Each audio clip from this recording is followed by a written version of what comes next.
নমস্কার, মুঠোফোনে বন্দির আজকের নিবেদন নসিপুর রেলওয়ে ব্রিজ। আমরা ভিডিওতে যে জায়গাটি দেখতে পাচ্ছি এটি ভাগীরথী নদী এবং ওই যে বাঁ দিকে সাদা মতো একটু জায়গা দেখতে পাচ্ছি যা বর্তমানে পাম্প ঘাট হিসাবে পরিচিত, অর্থাৎ জিয়াগঞ্জ থেকে আজিমগঞ্জের দিকে নৌকা পথে আসতে এটি দেখা যায়। এই যে পিলারের ধ্বংসাবশেষটি রয়েছে এটিকে মনে করা হয় পুরনো নসিপুর রেলওয়ে ব্রিজের ধ্বংসাবশেষ, যা কিনা দ্বিতীয় বিশ্বযুদ্ধের সময় বোম্বিংয়ের ফলে উড়ে গেছিল এবং সেই সময়ে নসিপুর রোড রেল স্টেশন দিয়ে রীতিমতো আজিমগঞ্জ ভায়া নিউ জলপাইগুড়ি দিকে ট্রেনে সংযোগ ছিল এবং পরবর্তীতে সেই সংযোগ বিচ্ছিন্ন হয়ে যায় এবং 2004 সালে নসিপুর রোড রেলওয়ে স্টেশনটি পাকাপাকিভাবে বন্ধ হয়ে যায়। বর্তমানে সেই জায়গায় রেল স্টেশনের কোনো ধ্বংসাবশেষ নেই, শুধুমাত্র আছে একটি রেল গেট, তাও সম্প্রতি সেটি বন্ধ করে দেওয়া হয়েছে।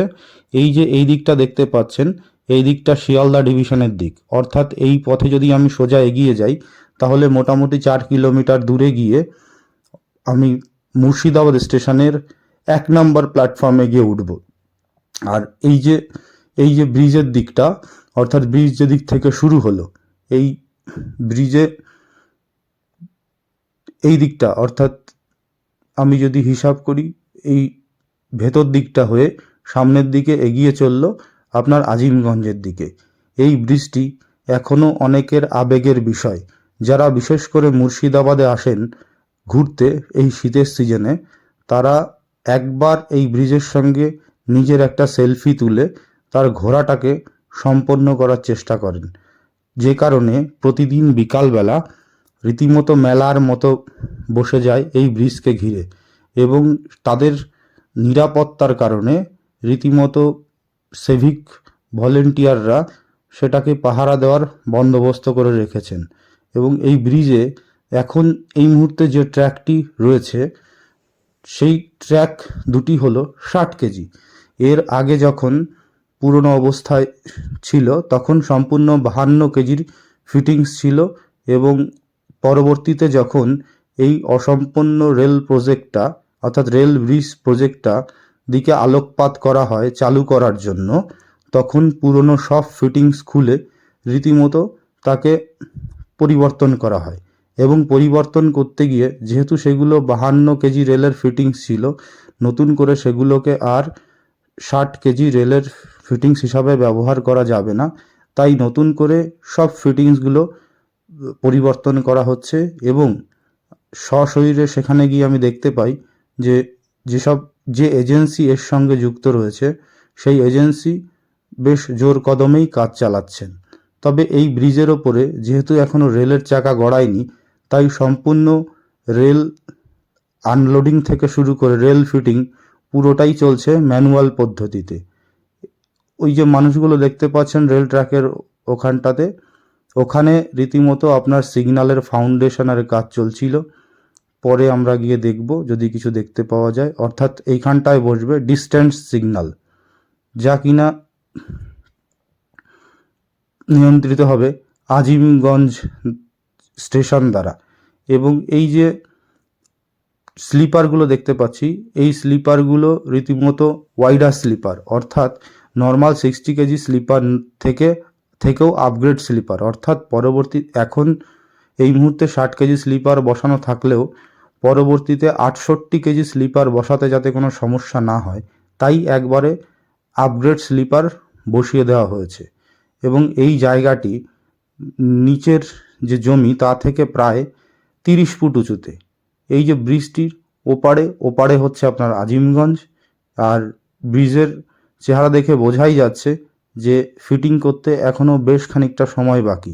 যেহেতু পুরো কাজটাই ম্যানুয়াল পদ্ধতিতে হচ্ছে তাই একটু সময় লাগবেই। তবে একটু সময় লাগলেও ব্রিজের যাবতীয় যা কিছু সব কিছু একদম নতুন ঝকঝকে তকতকে করার চেষ্টা চলছে। আসুন ঘুরে ঘুরে দেখার চেষ্টা করব এই ব্রিজটি এবং আরও আলোচনা করার চেষ্টা করব এর সঙ্গে কি রয়েছে বা আর কতদিন সময় লাগতে পারে।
350 মিটার দৈর্ঘ্যের এই ব্রিজটির নদীবক্ষে রয়েছে দুটো মজবুত পিলার।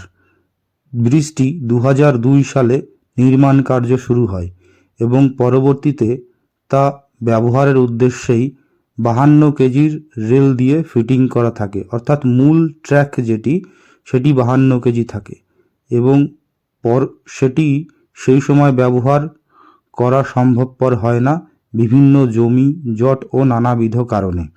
পরবর্তীতে সেই জমি জট ও নানাবিধ কারণ সব কিছু সরিয়ে যখন ব্রিজটি চালু করার কথা ভাবা হয় তখন চারিদিকে যেহেতু 60 কেজি রেলে সব জায়গায় আপগ্রেড হয়ে গেছে, তাই ব্রিজটার পুরনো ফিটিংস এবং পুরনো রেলটাকেও আপগ্রেড করে, অর্থাৎ 52 কেজি রেলটাকে আপগ্রেড করে 60 কেজি রেলে পরিবর্তন করা হয়। এবং ব্রিজে যেহেতু রেলের চাকা এখনও গড়ায়নি, তাই ম্যানুয়াল পদ্ধতিতেই সব কিছু করা হচ্ছে। ব্রিজে মূল ট্র্যাকটি মানে ট্র্যাক দুটি, অর্থাৎ লেফট হ্যান্ড ও রাইট হ্যান্ড এই দুটি ট্র্যাক, এই ট্র্যাক দুটি 60 কেজি এবং এটির দৈর্ঘ্য 26 মিটার, অর্থাৎ এক প্যানেল রেল মূলত 13 মিটারের হয়ে থাকে, এখানে 26 মিটার রেলের প্যানেল ব্যবহার করা হয়েছে। আর শ্রমিকেরা যে কাজটি করছেন তা হলো এনারা গার্ড রেল আনলোডিং করছেন রেল ট্রলির মাধ্যমে। রেল ব্রিজে গার্ড রেল কেন প্রয়োজন হয়? কোনো কারণে রেল ব্রিজের চাকা যদি রেল থেকে পড়ে যায়, অর্থাৎ ডিরেলমেন্ট হয়ে যায়, সেই ক্ষেত্রে সেই ট্রেনটি বা সেই চাকাগুলি যেন কোনো মতেই ব্রিজের বাইরে না বেরিয়ে যেতে পারে, এই কারণে একটা এক্সট্রা সাপোর্ট ব্যবহার করা হয়। এই মজবুত এক্সট্রা সাপোর্টকেই গার্ডরেল বলা হয়। এবং এই রেল ব্রিজটি যেহেতু পুরনো নির্মাণ, তাই সেটিকে নতুন করে ব্যবহারের উপযোগী করার জন্য বিভিন্ন প্রতিবন্ধকতা সামনে আসতেই পারে। এই কথা মাথায় রেখে সুদূর আসাম থেকে মিস্ত্রিদের নিয়ে আসা হয়েছে সেই সব সমস্যা সমাধান করার জন্যে। পাশাপাশি যেহেতু ব্রিজের সিগন্যালিংয়ের কাজ চলছে এবং ওএচই অর্থাৎ মাথার উপরে ইলেকট্রিকের তার এখনও ইনস্টলেশন হয়নি, তাই মনে করা হচ্ছে যে টোটাল যে কাজটি সেই কাজটি একটু সময় সাপেক্ষ।